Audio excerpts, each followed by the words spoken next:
नमस्कार मंडळी, स्वागत आहे तुमचं आमच्या चॅनलमध्ये। आवाज महामुंबईचा, शोध बातमीचा, कौल मनाचा। चला तर मग आमचे चॅनल लाईक करा, शेअर करा आणि सबस्क्राइब करा। धन्यवाद। श्री छत्रपती शिवाजी विद्यालय टेमघर येथे कोकण मराठी साहित्य परिषद महाड शाखेच्या कवींचे रंगले कवी संमेलन। संस्थाचालक, शिक्षक, विद्यार्थी व काव्यरसिक झाले तृप्त। छत्रपती शिवाजी टेमघर पंचक्रोशी मंडळ टेमघर संस्थेच्या श्री छत्रपती शिवाजी विद्यालय टेमघर येथे कोकण मराठी साहित्य परिषद महाड शाखेतील कवींचे दर्जेदार कवी संमेलन दिनांक 16 जानेवारी 2026 रोजी मोठ्या उत्साहात संपन्न झाले। संस्थेच्या उपाध्यक्ष सौ पल्लवी देशमुख यांनी उपस्थित सर्व कवी कवयित्री यांचे स्वागत व उत्तम आदरातिथ्य केले।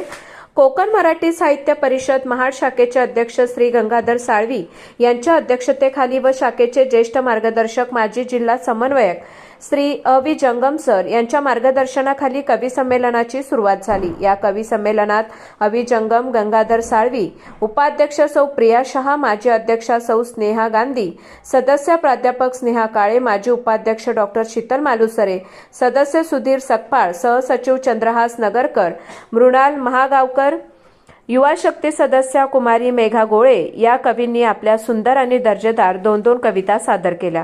उपस्थित काव्यरसिकांनी उत्स्फूर्त प्रतिसाद दिला।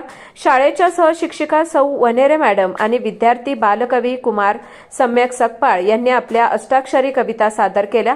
या कवी संमेलनाचे उत्तम सूत्रसंचालन सौ स्नेहा गांधी यांनी केले। विद्यालयाने कवी संमेलन आयोजित करून महाड शाखेच्या कवी कवयित्री यांना निमंत्रित केले, याबद्दल संस्था व विद्यालय यांचे प्रास्ताविकात अध्यक्ष गंगाधर साळवी यांनी आभार मानले। कोकण मराठी साहित्य परिषद माजी जिल्हाध्यक्ष आणि महाडचे मार्गदर्शक श्री सुधीर शेठ व युवा शक्ती प्रमुख योगेश देवघरकर यांनी आपल्या व्यस्त कार्यक्रमातून देखील साहित्याच्या प्रेमापोटी संमेलनास उपस्थिती लावली। रुचकर भोजनानंतर संमेलनाची सांगता झाली। आवाज महामुंबईचा चॅनेलसाठी मिलिंद खारपाटील, महाड।